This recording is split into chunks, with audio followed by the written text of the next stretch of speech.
एक डीएनए को लाखों कॉपीज में बदलना हो तो कौन सी टेक्निक यूज होती है पता है? तो इसके लिए यूज होता है पीसीआर।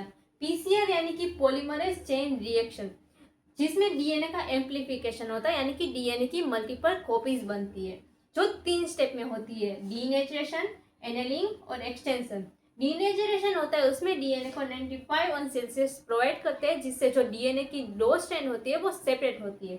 उसके बाद होता है एनेलिंग। जो एनेलिंग होता है उसमें डीएनए को 50 से 65 सेल्सियस प्रोवाइड करते हैं, जिससे जो प्राइमर्स होते हैं वो डीएनए से बाइंड होते हैं। तीसरा होता है एक्सटेंशन, जिसमें 72 सेल्सियस प्रोवाइड करते हैं, जिसमें जो टेक पॉलीमरेज एंजाइम होता है वो डीएनए को न्यूली सिंथेसाइज करते हैं। ये तीनों स्टेप फॉलो करके डीएनए होता है वो मिलियंस ऑफ डीएनए कॉपीज में बदलता है। तो इस तरह से जो पीसीआर होता है वो फोरेंसिक साइंस में, रिसर्च में और डिसीज डायग्नोसिस में इंपॉर्टेंट होने वाली मोस्ट इंपॉर्टेंट टेक्निक है। Subscribe for daily biology.